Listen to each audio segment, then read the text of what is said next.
Hi, everybody. We're going to get started in just a few minutes. We're very glad you're here on the 24-hour challenge day to hear some updates from Tim Miano, our executive director, and we're going to be joined in a little bit by Fiona Murray, the faculty director of the MIT Office of Innovation HQ. I hope that some of you were able to join us back in June for the tour, the virtual tour of iHQ. We've opened the door in a somewhat limited way because of COVID. We opened our doors, though, officially in September. And we've got lots of good news and updates. And we're going to walk you through the space and hopefully talk to some folks that are around. But we're going to give everybody just a couple minutes to get in. And then, Tim, I'll yell at you and you can, you can start your official chat. Okay, that sounds good. Well, we'll start in a minute, but I just wanted to say hello to everybody. Thank you for joining during your work day. I'm sure everybody's busy.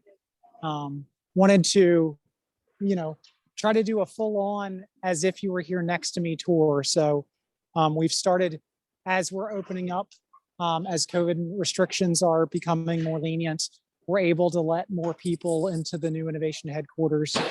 So it's been a lot of fun. So I've started giving a lot more tours to alumni and VIPs and people from different universities that are interested in learning more about sort of the state of innovation ecosystems and what MIT is doing to help translate sort of the best ideas and cultivate students into next generation innovators. But for those of you who haven't been to Kindle in a while because of COVID, I wanted you to at least see this entire new plaza and redevelopment. So I'm here right at the Kindle T Metro stop. So that's the T stop right there behind me. This is MIT Medical. And back here we have the Media Lab and the Trust Center. And oh, look, then there's a brand new tour group. They just started tours for students last week. And then over here we have the new E38. Which is the redeveloped building that was the former MIT press building. And then even further back was a printing press about 100 years ago. So that's the building that's been renovated to be the new innovation headquarters. So David, just give me a shout when you think we're ready to get started. Yeah, it is 2:03. I feel like MIT time is usually right. A couple of minutes behind, but we have to give everybody the official 5 minutes, right? Yeah, just a couple minutes. But I just want to some housekeeping stuff. Please feel free to either drop questions into the chat or raise your hand with the reactions button down the bottom. I will let Tim know if there are questions that he can answer. We also have a few other members of our team on the call as well. So if you have questions about anything that our office does or the programs we run or the space of iHQ itself, we've got somebody here to answer those questions. So feel free to turn your video on, raise your hand, or drop your questions into the chat. Sounds like people keep dropping in, so we're doing okay. Tim, I think you can get started. Okay, great. Well, hi, everybody. My name is Tim Miano. I am the executive director of the Office of Innovation HQ, the newly rebranded and evolution of what used to be the MIT Innovation Initiative. We are now a permanent office here at MIT. We have the responsibility of having been the builders and now are the stewards of the new innovation headquarters that you can see right behind me. So for those who haven't been to Kendall Square in a while, over here, I've got the this new really big building, which on the first floor is home to the new MIT Museum and MIT Press. And there's going to be a cafe that's opening there. Back here, I have the redeveloping Kindle T Metro stop that's going to be opening to a full new redevelopment in a couple of months, I think by the end of the year. And then if you like, I will take you into the new iHQ. Behind me, there's a whole big group of prospective students and their parents that are taking a tour of the MIT campus. All of these tours are now being led out of the new Center, which is this first floor area that I will show you right now. I have to put my mask on. We still have mask rules until Monday. But if I can in certain places, I'll take my mask off and interview some students and tell you a little bit more about the building. And then just to say, we're doing this today to try to support the MIT 24-hour challenge. If you like what you see here today, if you want to be a supporter of the Innovation Headquarters and the Innovation Initiative and the students that we support, more than 1,400 students I can tell you about today, we would love your help in supporting those students. So let me put on my mask and we'll go in and do the tour.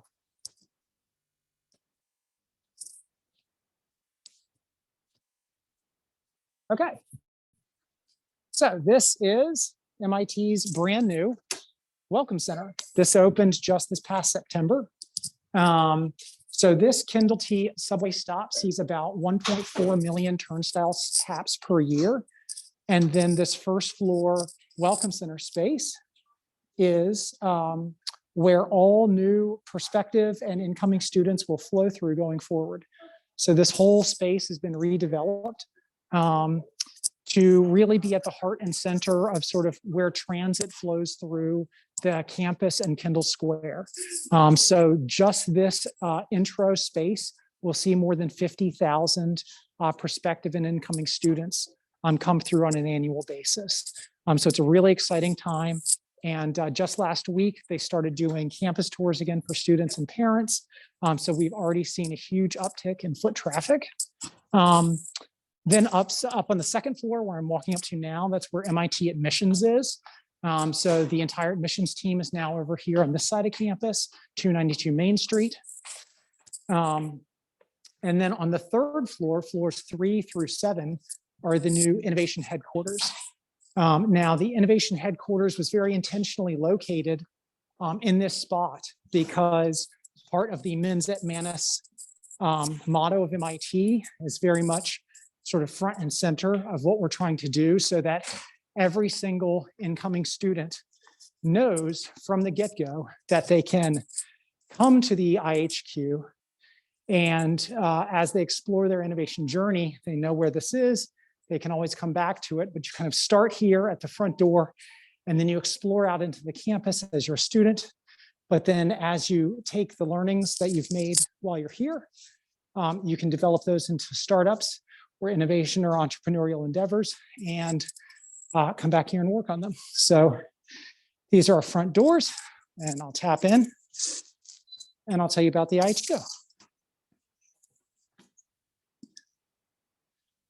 So when you walk into the iHQ, hi there.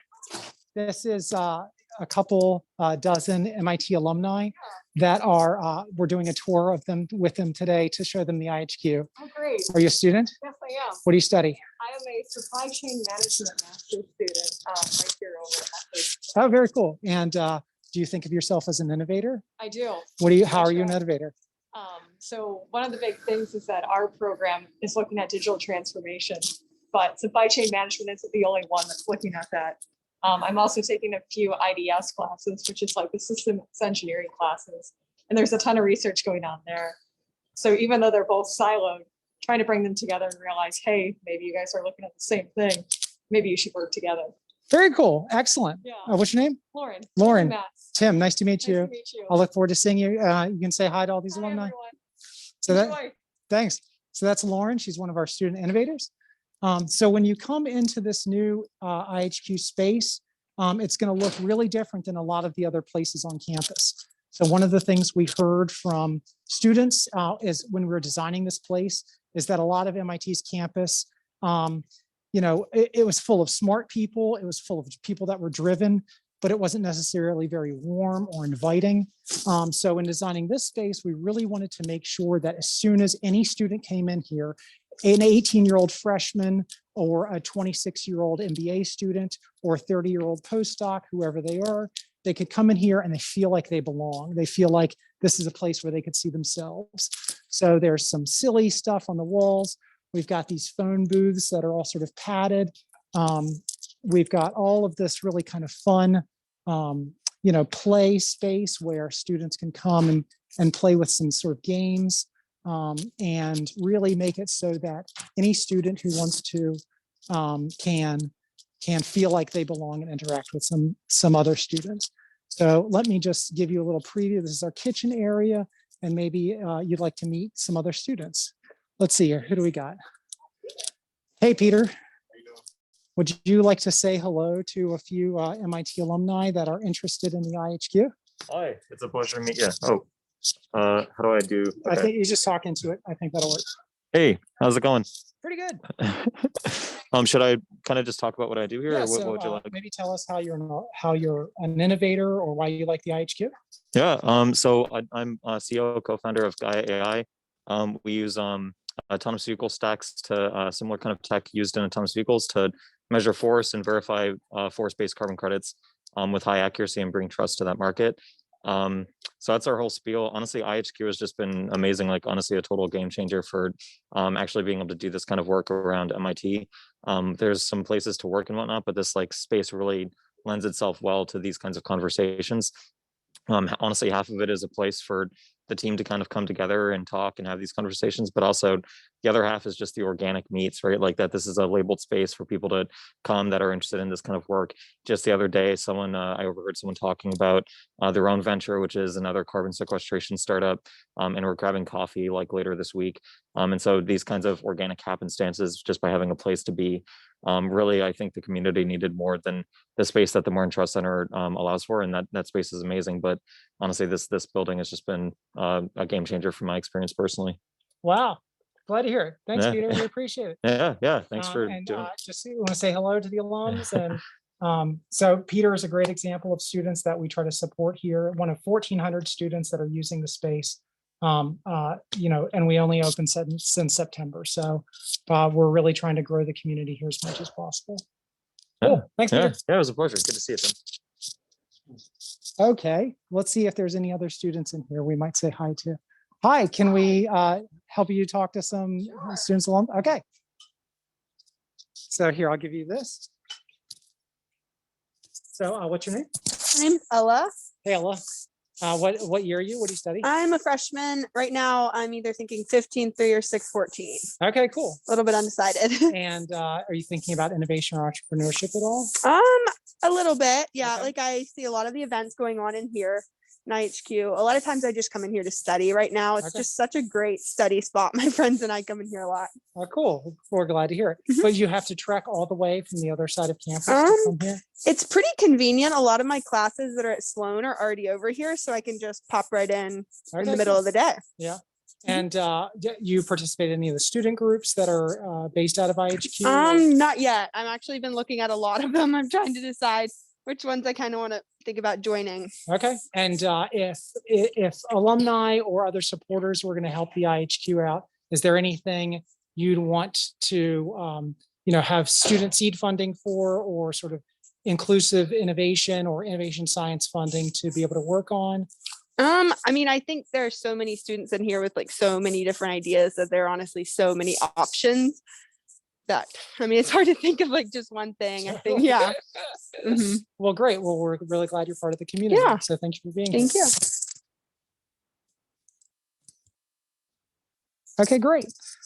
So another fun thing about this floor is that over here we have the new Voxel Lab. So I'll take you in there in a minute, but that is a collaboration between the music and theater arts, the arts at MIT, and our group, the Office of Innovation. But maybe I'll let you meet one more student. Hi there. Hello. Would you mind saying hi to a couple of alumni that are interested in the iHQ? Yeah, of course. Okay, can I hand you this? Yeah. What's your name? My name is Bria. Hey, Bria. Is this your first time in the iHQ? It is. Now, why did you come over here today? I came here because a friend invited me to work here. Okay. She hasn't arrived, but she's going to arrive in a couple hours. And what do you study? I study bioengineering. Bioengineering? Yeah. Are you a grad student? Or I'm an undergrad, okay. What year? second year. Second year. Mhm. And have you thought you might become an innovator or an entrepreneur at some point? Yeah, I think that is definitely a consideration, especially given that biotech is such a booming field. I haven't really had much prior experience with regards to entrepreneurship, innovation in that space, but it's definitely something I would like to explore more of. And I think iHQ is like a great place to kind of dip my toe in the water. Okay, cool. And you've never been here, and it seems like it's pretty far away from where you stay. What's your first impressions of being in here? It's a really nice place to work. It also just seems to be like such a student-centered space, which I really appreciate. Excellent. Very good. Well, we appreciate you taking the time to just say hi. Yeah, of You want to course. just say hi to all the alumni? Hello. Cool. Awesome. Thank you so much. Yeah, It was nice thank to meet you. And I'll Nice to look meet forward you. to seeing you in the iHQ more. Of course. Cheers. So, that's just a random sampling of who happened to be in the iHQ right now. Some interesting factoids. We average about 770 unique students in the iHQ every week. And that number continues to grow. We now have exceeded 1,400 students that are using the space. And then once Fiona comes online, I'll tell you about some of the really interesting demographic data we've been seeing from those students. So the other thing I wanted to mention about this third floor space is that there's really incredible makerspace. So this is it's called the Voxel Lab, and it's dedicated to innovation entrepreneurship with a very creative, musical, artistic bend. And part of the thinking here is that in opening the iHQ, we really wanted to make sure that we signaled right away that any student who came in here could be an innovator, could be an entrepreneur. It's not just for people that think, I want to do a hardcore software tech startup. It's really anything. And that includes really high creatively minded things where students can collaborate. So we ended up partnering with the music department and the arts group. And right now there are like all this live musical equipment. So there's a group in here that comes in and they build their own musical equipment out of different components and kits. And there's a group called the Laptop Ensemble, and they perform concerts. And there's also the Digital Animation Club.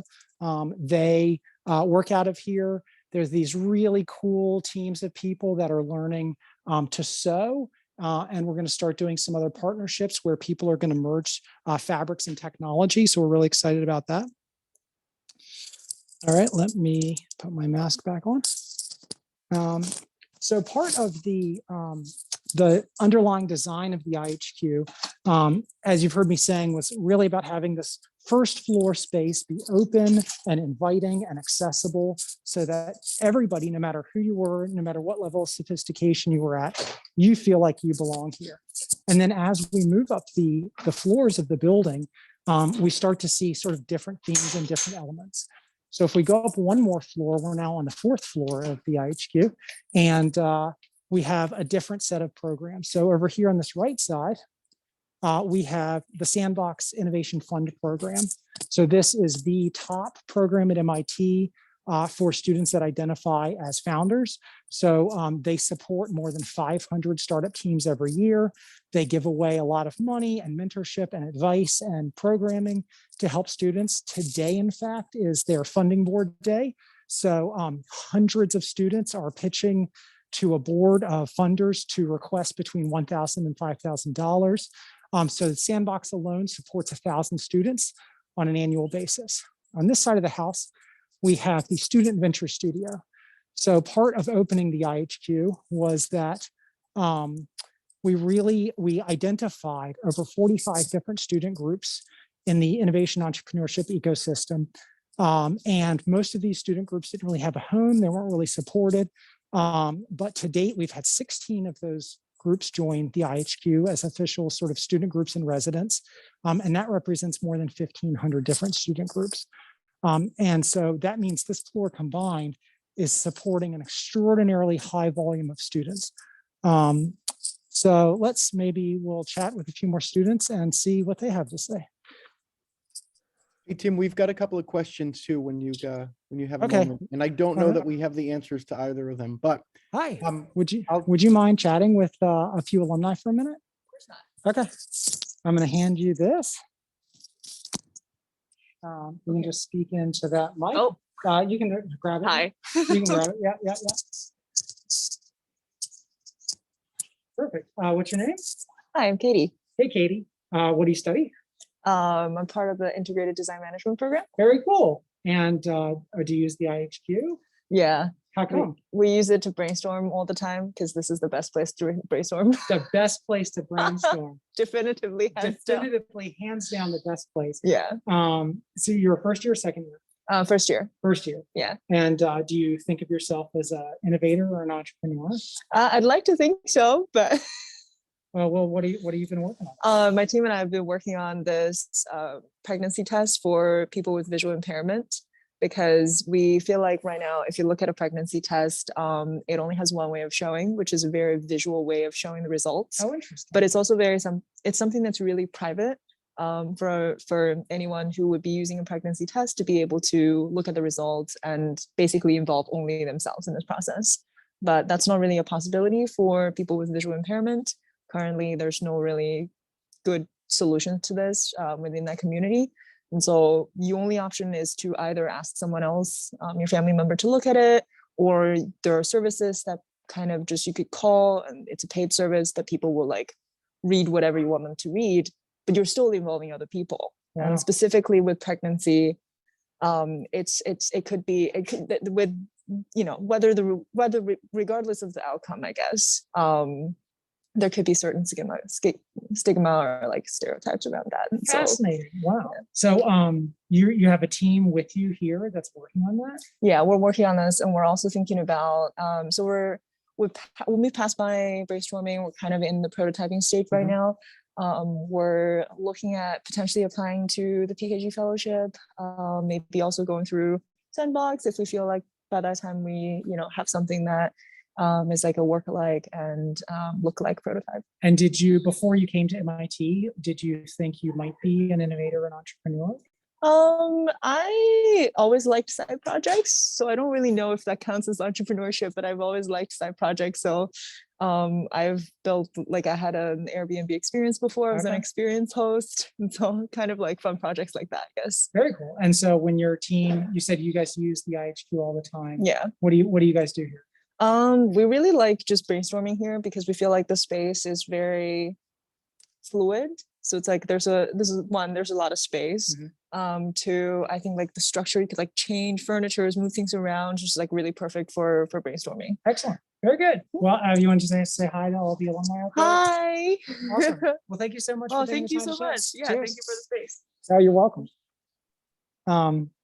So yet another sort of just who's here working today. We're just walking around saying hello to people. Hey, So Tim, yeah, man. while you're walking, I just want to address some of the questions that are in the chat. So Sure. one of the questions is, do you ever design challenges for a group of students to work on? For example, just in time was a seminal business innovation, but in a COVID world, flaws surfaced. Are MIT students and faculty tackling this issue? So I can say that from the Office of Innovation perspective, one of the challenges that we drive students to solve for us is specific challenges within the I&E ecosystem at MIT itself. We try to examine where there are gaps in opportunities and services and programming for students, but we really encourage students through some of the programs we run to look at those challenges. The specific one you mentioned, I am not familiar with, and we are not working with them at this time, but I'm scribbling down all the notes so I know who to reach out to after this call ends. A second question was asked if we're collaborating with the Center for Advanced Visual Studies and at the MIT Museum's Compton Gallery. We are not, but I think that is, I think that one of the goals of the iHQ is to really do some outreach to organizations that may or may not have space or programs that they're looking to work on. Tim gave the example when he was talking about the Voxel Lab working with MIT Arts and music. We're really excited about bringing in other partners, so I might reach out to them. Thank you, Todd. And then the last question was, is there any association between Castor Ventures and Innovation Center? Right now, we are completely MIT organization driven and student focused. But I think we're looking at all kinds of partnerships. So this is another one that I'm scribbling my notes down. I don't know, Tim, if you have any insights into the specifics of anything I Yeah. just mentioned. Definitely. So I would say by and large, one of the question was about sort of just-in-time development of problems. So in the fall semester, there were more than 350 events at the iHQ with more than 4,500 participants. So those events ranged everything from hackathons to meetings to very large sessions of programs like REAP that bring in diplomats and officials from different countries to learn to develop innovation and entrepreneurship capacities in their home countries. So we really serve an extraordinarily wide breadth of the entire community, not just students. But there continues to be a wide number of different hackathon style, just-in-time problem solving. And in just a few weeks, there's going to be Hack for Inclusion, which is an effort to make sure that women and underrepresented groups are participating in hackathons or problems that are faced by those groups. There's also the MIT Hacking Medicine Grand Hack is being held here. And that's an example of a hackathon that will have more than 300 participants. Our office was a huge is very much involved, and we're in fact the administrative officer for Hacking Medicine, and a lot of sort of the COVID just-in-time activities were driven by groups like Hacking Medicine with our support. So those are some examples there. In terms of Castor Ventures and other VCs, right now, Sandbox is the sort of big fund that is internally supporting students. We do have a relationship with Castor Ventures, and by and large, what we find is that students, when they're at the level where they actually need VC money, they have already gone through enough curriculum training or other experiential learning programs to allow them to access those groups. But I will tell you that as of this moment, I'm now sitting in our new Alumni Venture Studio. So you should be or might be particularly interested in the Alumni Venture Studio. So the Alumni Venture Studio, like the Voxel Lab, is one of our 2 experimental spaces. So here, let me step into a room so I can take my mask off and tell you a little bit more about the Alumni Venture Studio.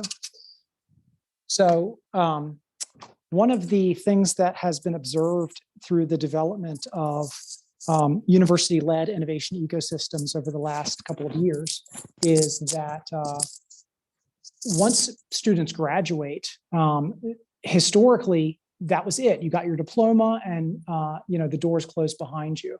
But what we're seeing now through the development of all of these incubator and accelerator programs, not just at MIT, but at many universities, is that there's this entire new layer of relationship between people that recently graduated, where maybe their co-founders are still students, or maybe they are developing a startup around intellectual property that has been licensed from MIT, or maybe they want to continue to volunteer, they want to be a mentor to current startup students, or they just really feel they want to stay connected to the innovation ecosystem because it had a huge part of their life at MIT.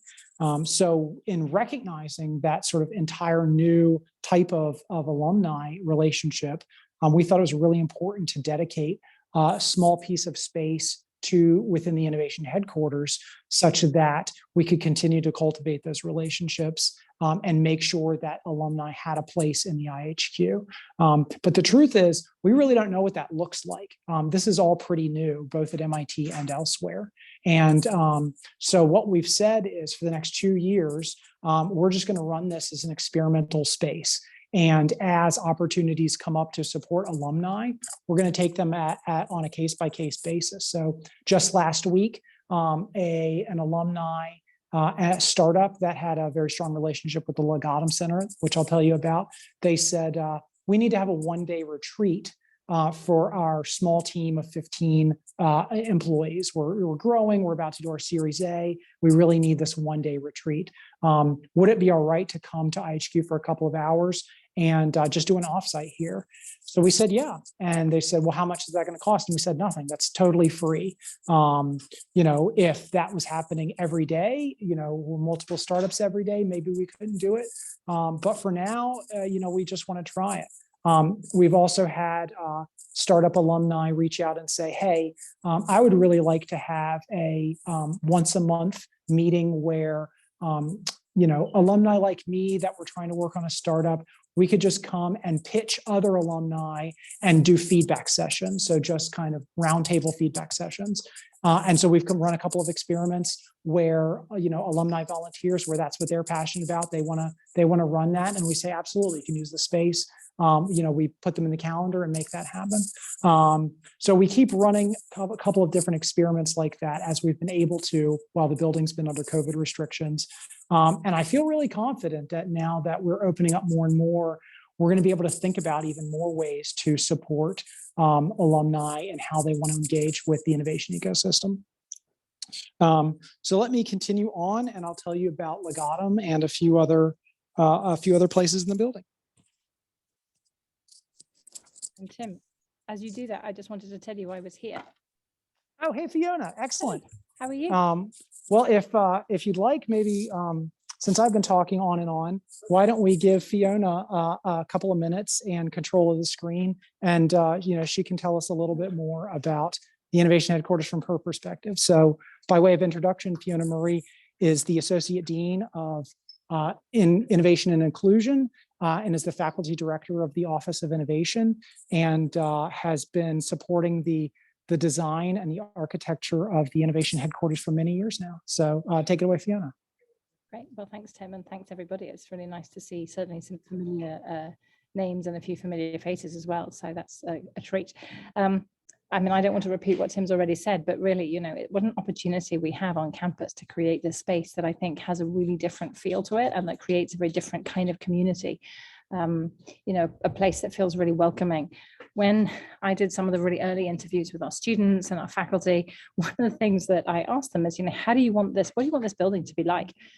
And one of the responses I got was they didn't want it to feel like the rest of MIT. And I tried to understand that, what does that mean? And one of the first things that people said is that they wanted seats, places where they could sit, because some of you will remember if you walk down the infinite corridor, there's nowhere to sit. And so you see kids outside, 10 to 50, and they're all sitting on the floor with bags everywhere. So they wanted somewhere where they could actually sit down. They wanted somewhere that wasn't beige. So they wanted somewhere colorful and kind of welcoming. You ask the undergrounds what they want, and they actually also want hanging chairs. We haven't quite been able to fulfill that particular need, nor a daily supply of fruit every single day, but we're working on that. We've been incredibly heartened already by the diversity of the students that are coming in, the fact that they all seem to feel really welcome. And the other thing that has been really interesting for me is that this building sits right at the edge. It's sort of in the middle of campus, on the edge of campus. It's right in the heart of Kendall Square.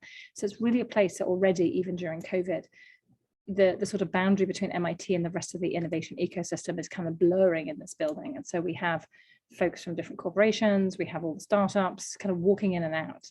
And I think there's something about that that's really generative of ideas.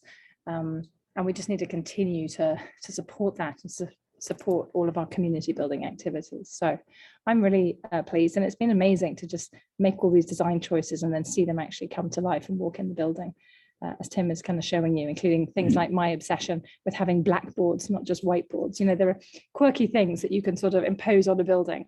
Say, well, I like blackboards when I teach, and so let's have some of those as well as having more modern whiteboards and things like that. So, Tim, what else shall we talk about?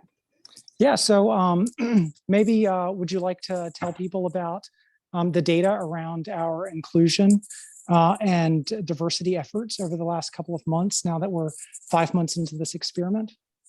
Yeah, so we've really been paying attention to who's been coming in and out of the building. In a strange way, COVID has helped us with that. As you know, the buildings around MIT are normally totally open. With COVID, we've we've had to give people key card access and give them access through their ID to make sure that we're all in compliance with all the COVID rules and testing and what have you. And so that's given us this really interesting opportunity to see who's using the space. And we found that, you know, relative to some of the other programs and things across campus, we have, you know, amazing representation among our undergrads. We have a lot more young women feeling comfortable and at home in this space than perhaps we might find in other parts of campus. Our underrepresented minority students are coming in. As I say, we're finding about 10% more undergraduate women working and spending time here than in the undergrad population. And sort of, you know, almost 20% increase in participation by our female students. And that for me is really heartening, because in some of our programs, we found that the young women, although they're already incredible, they've shown up on campus, they are brave enough to be part of this amazing institution, haven't always felt like they belonged in some of our innovation and entrepreneurship programming. And so the fact that they are beginning to really feel welcome, just means that we are making sure that everybody is contributing their ideas and everyone has the opportunity to really, you know, take their ideas, join teams, lead teams, and really seek out some of the incredible resources that MIT is bringing to bear. Yeah, so to yes and Fiona's very, very insightful comments. Part of the reason we're doing this event today is for the 24-hour challenge. And we are trying to raise money for two different funds. One is our Inclusive Innovation and Innovation Science Fund. So as Fiona mentioned, we've increased female participation by nearly 20%. And to be clear, that has not excluded any males or other people that were previously participating. That has been a holistic increase in participation. And the other one is our student seed grant program, where we try to provide micro grants to students that you know, are looking for money to do really small, impactful things. And occasionally that small, impactful thing might just be to, hey, can you buy us dinner for tonight so we can have a group meeting? Because it turns out that eating together, sharing a meal, and having a small dinner with a group of people to talk about innovation is some of the most impactful things that you can do to help develop people. Okay. So just needed to put that plug in, Fiona. David, the mouse, I need to unmute. Am I unmuted or am I muted? Oh, you're unmuted. You're good. I'm We can hear you. unmuted, sorry. The mouse was zooming off onto another screen, and the small dog who's in the building with David, who I refer to as iDog or Innovation Dog, was slightly distracting me, so I apologize for that. I just wanted to give everybody an example. So I had an email from an undergraduate student. She was running the student club that's been focused on how they build an autonomous boat, basically. And it's a new club. They're competing in some global competition. And she emailed me and said, you know, I've got this team. We're really trying to build this boat. We know we can get some space in the building for us to start to do that. And my head is sort of thinking, gosh, I hope this boat isn't too big. And asking whether we could support the team and support the club. And that is exactly the kind of thing that we're trying to fundraise for, because we want to be able to give students these small grants for these teams to really encourage them. And whether it is buying them parts for their boat, getting them pizza to sort of fuel them through the night. I was also able to connect her up with an MIT alum who's spending a little more time with us here in the alumni venture space, Aditya, because he himself actually has a startup that's focused on autonomous navigation systems.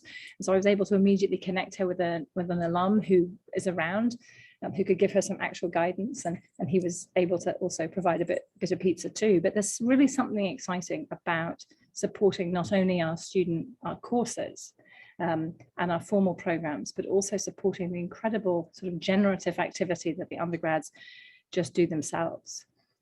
I was asked actually yesterday by a group of British visitors I had from the British government.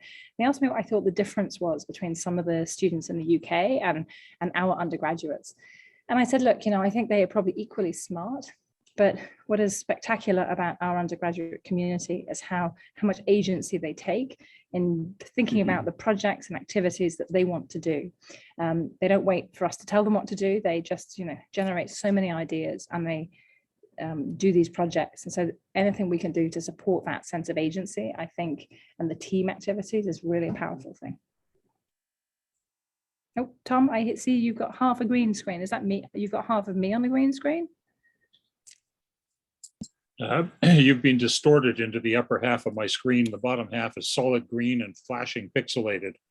I don't know if it's my system or if it's everybody else's. Tom, I think that it might be you because it looks like a few of my friends here think I look okay. I'm really sorry that I look a bit strange to you. No problem. We'll get you a new computer. No, it's just been fixed. So something happened. You're back to normal Brilliant. perspective now, and the green screen is gone. Good. Happy to hear that. Well, so maybe I'll just take a minute and tell you a little bit more, drill a little bit more deeply into the data, because this is something we're really proud of. As part of the build out of the building, we thought it was really important to take a sort of data first approach to whether or not we were having impact on the student body and the student community, because there's been a long sort of reputation that is sort of a huge swath of MIT students see themselves as innovators. But when we look at the data for participation in the innovation ecosystem, frankly, we saw really low participation numbers among women, around 30%, and then really low participation among underrepresented groups. So as of today, we have hit around 1,450, just over 1,400 students that have joined the iHQ and want to be able to use the resources here and meet with each other. And then a couple of weeks ago, we really dove into that data and asked ourselves, who was that? Who was actually participating? So to give you a little bit of the preview, that is about 50% undergrads and 50% graduate students. Among the undergrads, we are at 58% female participation, so more than 10% increase from MIT's at-large population.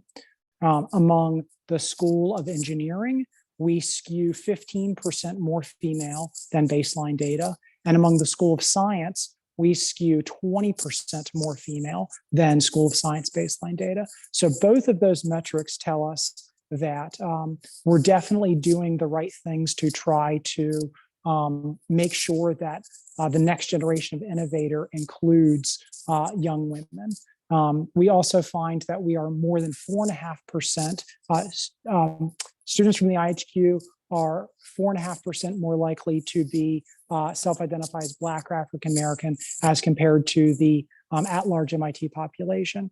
And when we walk around the building and we talk to young innovators and we ask them, why do you like being here? What's going on? We really start to hear the things back that we are hoping to hear, which is that MIT's innovation headquarters is clearly a place where I belong, whereas other places on campus, people don't feel like they belong. We hear time and time again, this is a place where I feel like I can meet other students, where I feel like I can collaborate, where I'm able to sort of start to see myself as a future innovator.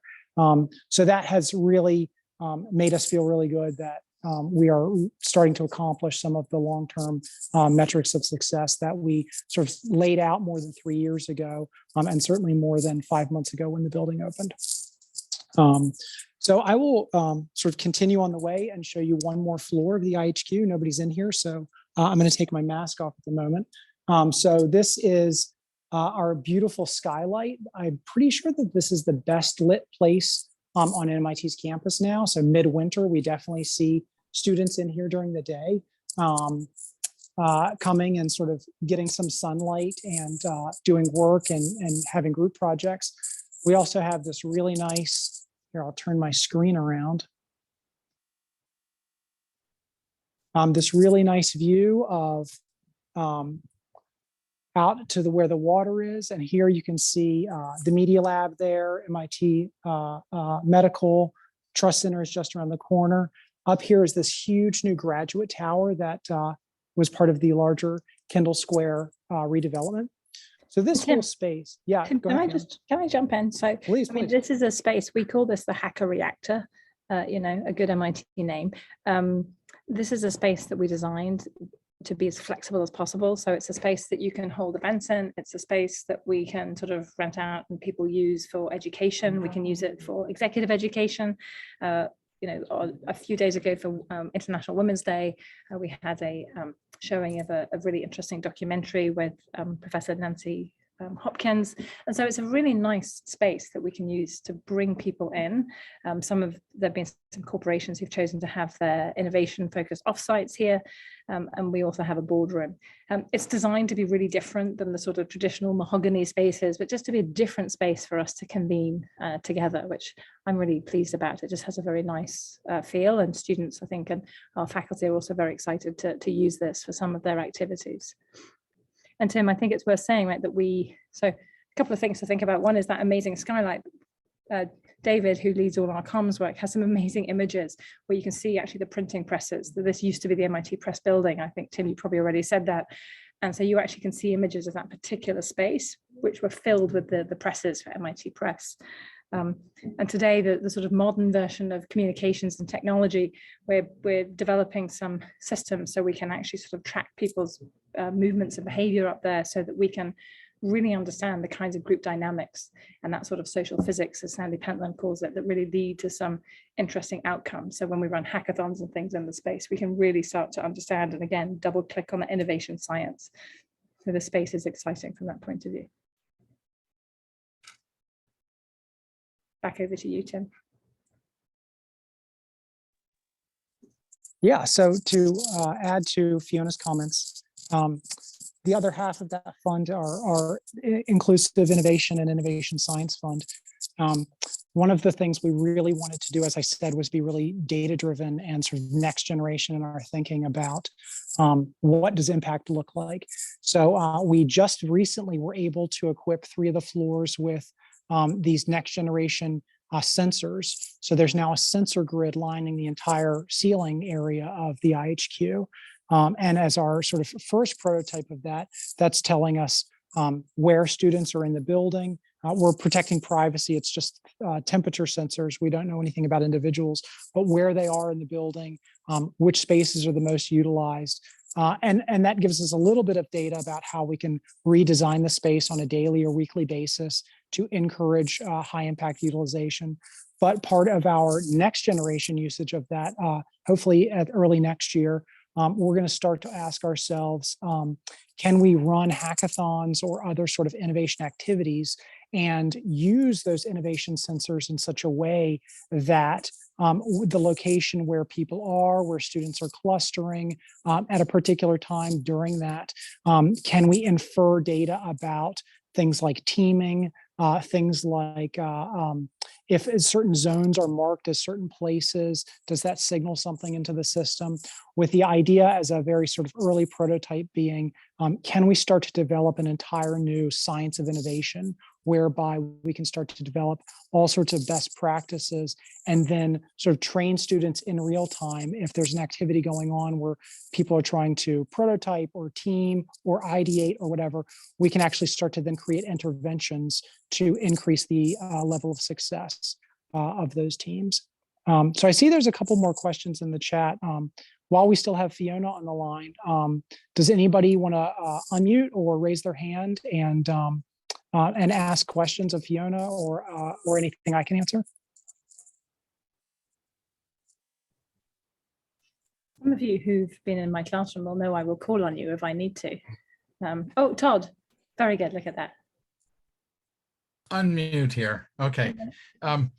Do you have spaces anywhere? I mean, it's a wonderful environment. So many people are used to innovating by using all kinds of materials that are not digital, that are actually messy, and they have to mess with it because they're kinesthetic. You know, we have many different intelligences in the way that we work. Is there a space that you have that's different than the tinking space, the tinkerer space, the maker space, that allows them to collaboratively learn and innovate? Actually, I have lots of materials to share with you if you want to know, and I'll send that to the group if you want, but they need that. And it's something that we find, especially as we're becoming less and less tactile, we're trying to build devices to enable that tactileness. There are tools, best practices and things in informal experiential learning that are really essential. We're learning from the neuroscience side of what helps us make information stick, and allow us to communicate using, a range of symbolic languages and things. So I'm wondering if you have a space like that, if you would entertain that, something that we use with corporations, large and small, and startups and all kinds of things. And if you'd be interested in learning more about it. Yes, so Todd, look, I think you're right that we know we all learn in different ways. We all innovate and we experience the world in different ways. And it's those distinctive experiences that allow us to come up with really important new solutions to kind of big problems. I think we would definitely like to learn more, as I think Tim probably shared in our Voxel Lab. That was originally conceived of as a more traditional makerspace. Those are expensive to run, and there are quite a lot of them on campus. So at the moment, it's very much focused on music. And so it's very much sort of sensory in the oral sense. There's an interesting organization up in Canada who do a lot of work around smell and sort of the olfactory senses and the sort of, so I must admit, I've occasionally thought about whether the building needs its own signature smell. But we really do, I think, need to get clever about that. We had to dig into our sort of knowledge of materiality when we were dealing with our sort of phone booths. We all have to go and have some quiet space as well as this sort of exciting shared space. We found that in the way the building had been sort of renovated, that those phone booths were not as soundproofed as we had hoped. And so there's been some incredibly creative work with the students with all kinds of foam tiles and what have you. And again, asking the students to sort of really crowdsource their own solutions to these problems. Again, it's very tactile. So I think we've got some of that. We've got knitting and other things, but we'd love to learn more because I think this can be, multi-sensory, which is brilliant. I will add in too as well. Both the Voxel Lab and the Alumni Venture Studio, we thought it was important to have experimental spaces. So officially, the Voxel Lab is only for music and art for the first 3 years. And the music building has been waiting 30 years for their building to open. And once that opens, we will certainly see a change. And one of the things we're hoping to start doing next year is crowdsourcing ideas exactly like this. So what is missing from MIT's campus, and how can, for 2 or 3 years after the focus on music and art, might that next makerspace be? So having a hyper tactile library of materials, where any student could come at 2 a.m. and play with some material, I think is exactly the type of ideas we're looking for. Any other questions from the crowd? Martin?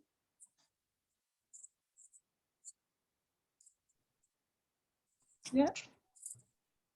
So Martin, it looks like you're asking about linking our innovators to UN Sustainable Development Goals.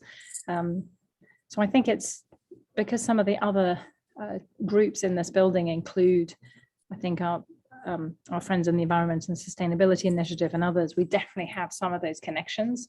Our work on inclusion is obviously one of the SDGs. Again, the students probably increasingly, I think, focus their innovation activities on having real global impact.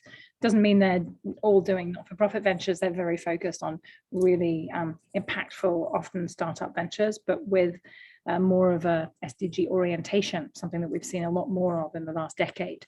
When we run hackathons and when the students come to us to help us, to ask us to do that with them, they often have that orientation. I think we want them to be able to search this out. Our Legatum Center also focuses specifically on frontier markets. So that is at least, particular places in the world. And then you see these cross-cutting interests in our students on, a number of the SDGs, and we try to make sure that they have the expertise they need. And the other thing we try to do is bring in other stakeholders. So, it can be very easy to sort of be in the MIT bubble and just to talk to one another. And we work really hard to make sure that other stakeholders, if we're focused on particular mission challenges, we will try and bring in those mission owners. So whether it's a mission challenge in terms of refugees, obviously a very important issue right now, water and food security, we try to bring in the organizational stakeholders so that our students are educated in understanding people who really own those problems that they're trying to solve. Yeah, and I'll add to that. I'll pause for a moment. It looks like we only need 13 more donors to reach our first $10,000 unlock. So if anything you're hearing today, you'd like to support the students here, please go make a small micro grant so we can unlock that $10,000 match. On the question of sustainability, Fiona is entirely right. We have both the Environmental Sustainability Initiative as well as the Office of Sustainability. They share the second floor with admissions. And part of the value proposition of this building is that we do widely collaborate with, I saw a question earlier about D-Lab, PKG Center, we widely collaborate, including with the sustainability groups. And as one of the very first programmatic activities we had in the iHQ, there was a group of students that came together for a program called Midnight Curry, where students could come and make a pot of curry together. And they looked at all of the trash that was produced from making that curry. And then the next day, having done this workshop, actually went to the waste processing plant where MIT sends all of its recycling and compost material. That field trip allowed students to go actually see where they literally took the trash we had produced in the iHQ the night before, took it with them to the waste processing plant and put it into the waste stream. And these students got to observe the machines that are used to process all the recycling materials, as well as the machines that are now sort of taking all of the compostable materials and turning them into methane that, as part of a closed loop system. So that is just one of many examples of sort of the sustainability activities that are going on in the iHQ. Any other questions?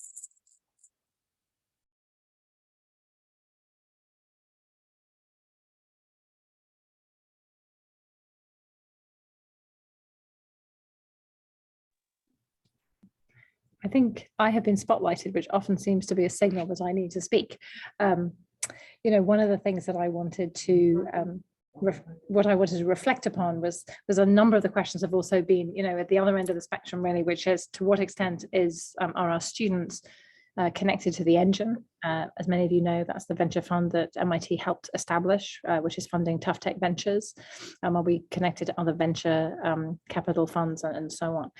I think one of the real opportunities here is making sure that our students understand the kind of the capital stack. So if they're developing startups, whether they be what I would call dorm to impact, so things that they develop in the dorm in their heads after hours, or if they're working with faculty on projects that are sort of lab to impact, to really make sure that they understand the kinds of capital that are available to them. I think we have to make sure our students are sophisticated customers and are very demanding customers of their potential investors. We have a particularly close relationship with the Engine. The Engine runs a blueprint program, which is to help our students, whether they be undergrads, PhDs, and postdocs, to really understand some of the particular challenges associated with deep tech ventures where there's so much technical risk. We know that some of the typical traditional entrepreneurial methodologies don't work so well when you have, some of the real technical risk of things like fusion energy and energy storage, some of those quite complex technologies. So we're really trying to make sure that we have close and productive relationships with a whole range of venture capital groups, but really making sure that we put the students and our faculty in the center and giving them the tools that they need to work effectively with those outside groups. Okay, so I see we're at our last minute. Professor Murray, thank you so much for taking the time to talk to our alumni today. We really appreciate it. For those of you that are still here, we really want to thank you for taking time out of your schedule to be with us. I think in the chat, there is the access to the link to be able to support the 24-hour challenge we're engaging with today. It really, truly does make a huge impact. If we get, 50 donors, our first 50 donors unlock $10,000, and our second 50 donors unlock another $10,000. And all of that money goes to our extraordinary students, more than 1,400 of them that are now in and out of the iHQ every single day. And if any of you would like more information, please reach out to me or my team at innovation@mit.edu. And we are really happy to have you be part of our community. Thank you so much. Let me just add my thanks. Thank you, everybody. We are very appreciative of your time, your energy, and just your willing to be part of our community. Thank you.